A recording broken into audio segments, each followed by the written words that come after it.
This is Family in Focus with Dr. Wendy Schofer, episode number 109. Welcome to Family in Focus with Dr. Wendy Schofer. I am the pediatrician and certified health and life coach who specializes in helping you parent without all the food and body drama. Let's get busy creating the life you want to share with your whole family. Welcome back, my friends, to Family in Focus. It is really good to have you here again. I wanted to say to see you here, but you know how it goes.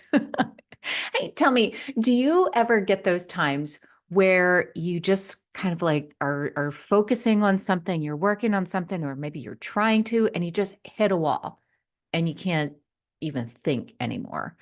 Or maybe you're tired of the same old food fights with the kids, or maybe you see your kids getting to the end of their ropes while they're working on homework, or perhaps, siblings that need a little change of scenery during a heated discussion between the two of them.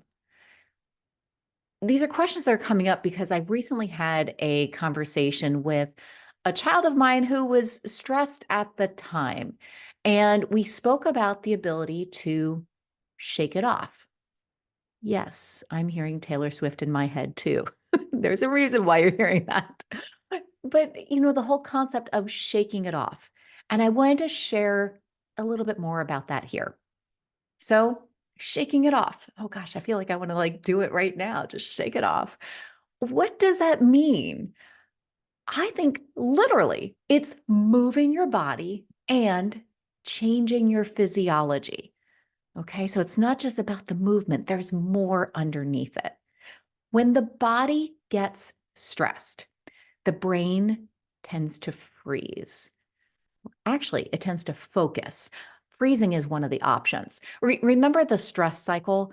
We will tend to fight, flight, or freeze.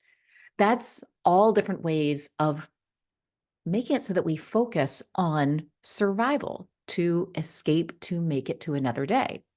And whether it's something that the emotion came first or the physiology that happens first and then ramps up the stress. Like when you're ever feeling more stressed, when your heart is already beating, palms are sweaty, knees weak, arms are heavy. Okay, name the tune. Okay. But if you're already heart is beating, you're a little bit sweaty, no matter which came first, the cycle has already started.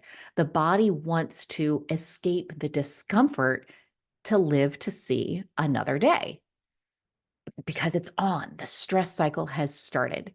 And we tend to, in those moments, either fight, which for me, I think of taking a lot of action to try to get out of it, to kind of outwork what it is that I'm feeling at the time. To work hard, I tend to feel a lot of restlessness, maybe agitation, like doggone it, it's on, and I'm going to work my way through this. Or maybe there's a flight response. So maybe trying to avoid the task at hand, wanting to turn to my favorite foods or electronics to numb or to comfort. And then, of course, there's the option to freeze, kind of like check out, go blank. Everything just kind of shuts down. We tend to see the actions, the further agitation, the crankiness, the turning to food or electronics to feel better.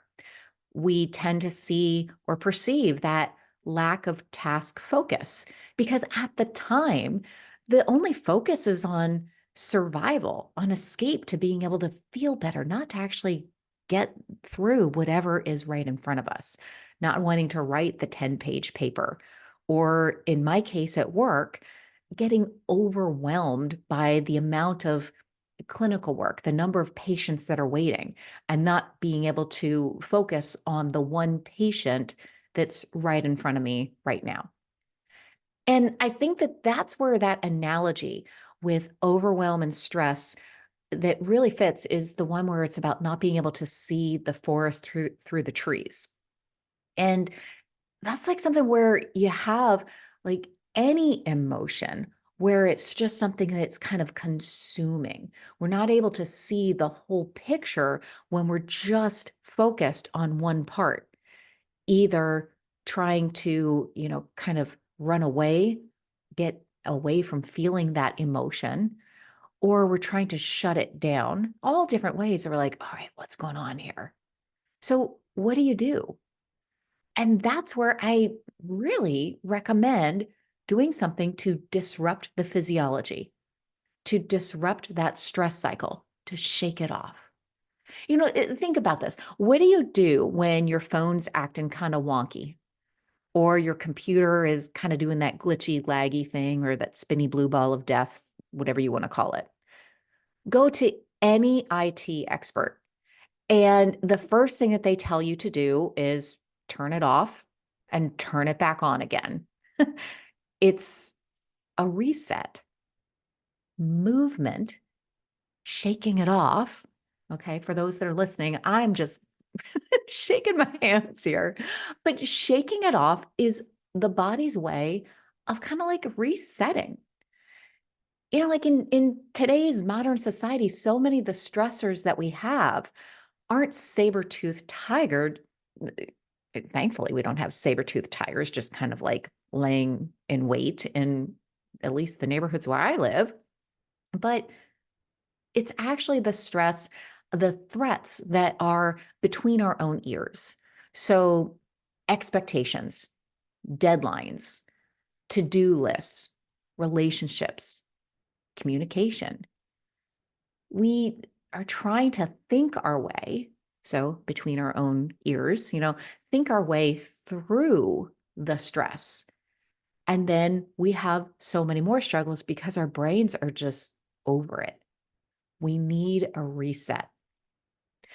Shaking it off has been used in cognitive therapies, in hypnotherapy, so hypnosis, for a long time. Like simply moving, shaking the arms, shaking the legs, getting up. Yes, I'm totally getting up and just kind of moving around a bit. It helps the individual disrupt whatever mental pattern they were just in. It's another way of changing the physiology, just like taking a deep breath and letting it out twice as slowly as you took it in. The breath work actually activates the parasympathetic nervous system. So that is, the slow, the calming, the relaxation side of the nervous system. Where shaking and, kind of like moving around, that shaking body movement activates the sympathetic nervous system. It's moving. So why? Totally hear you.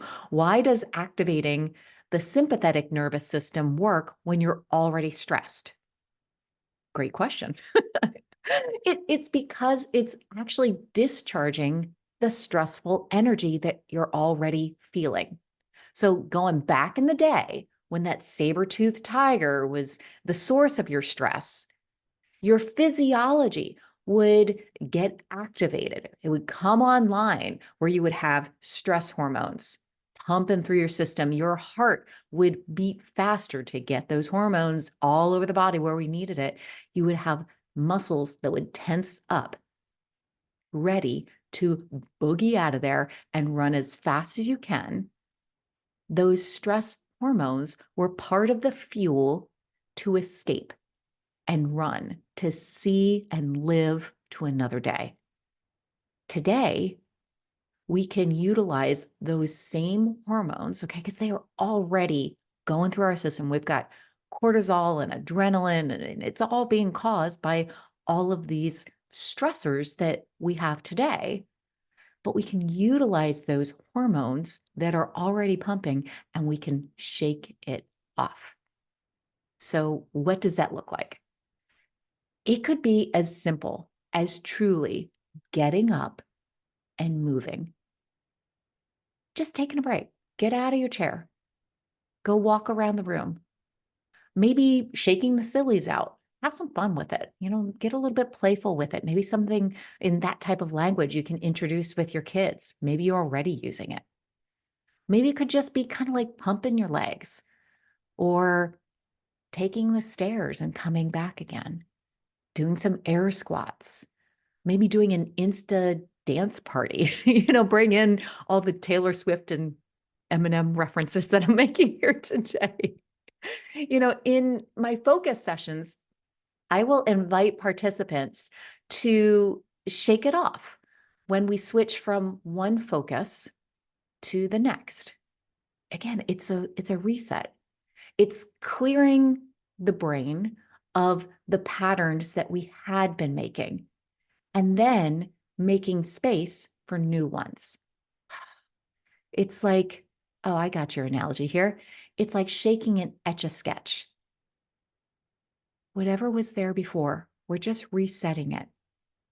And then we're getting ready for the next creation, the next step. So think about it. Where can you use a moment to just shake it off? Yeah, totally. Think about it now. Where would you love to hit a reset button in your day? Shake. Where are you feeling emotions that perhaps are keeping you from doing whatever it is that you want to do? Shake. Where could your kids channel their energy towards using their bodies and then get that energy out of their system? Oh, yeah, shake. I've totally got Taylor Swift in my head now, and she's taking off in the chorus again because we went shake, shake, shake. Okay, I'm done. Shaking it off has a very important role. It's bringing the body back online. It's letting the body communicate with the brain. It's seeing the very important connection that we have between the body and the brain. They are not two separate systems. But, when we're often in this thinking dominated space, our body is kind of lagging, dragging, fidgety. It's asking for some movement. It's letting us know, okay, we need to change this up now. So invite some movement, maybe some shaking it off and see what happens. Like, I'm not kidding here. I just keep on moving. Every time I say shake it off, I just kind of like shake it off. It feels better. It's just kind of like getting it out. Get it out, and I'd love to hear what your experience is, because this is something where we're just trying different things on. We're trying to see what fits, what works, what you want to keep on exploring with. It's new opportunities. That's something that came up in the discussion that I had with my own child this week, because it's something where we're just trying to introduce, like, there's nothing wrong with you. And yet, you can listen to your body. What is it that you need right now? Do you need a reset? Do you need a break? Do you need some movement? All sorts of different ways to look at or phrase the same thing. What is it that you need right now? All right, my friends. So if you're not already receiving my weekly newsletter with tips, tricks for raising a healthy whole family at every weight, including the weight that you're at right now, and well, with a big helping of lots of love for parents, then head on over to my website. So it's in the show notes, wendychauffeurmd.com, and sign up.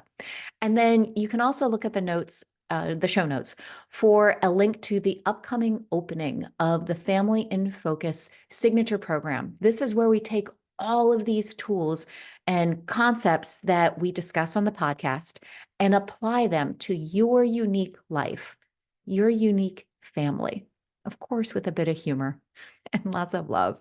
So I will see you again very soon. Mwah. So much love to you. Are you a healthcare professional? The continuing educational experience for the Family in Focus with Wendy Chauffeur MD podcast is powered by CME-Fi. Head to the show notes for the link where you can reflect and earn credits for this episode. To hear more about Family in Focus and the programs that I offer, go to wendychauffeurmd.com. That's SCHOFER. And you can sign up to get free weekly content, tips, and also be the first to know about all of my upcoming group and individual coaching programs. I'll see you there. Remember, while Wendy Schofer is a physician and talks about health and wellness for the whole family, she is not your physician. This podcast is not providing medical advice and does not replace the relationship that you have with your personal physician.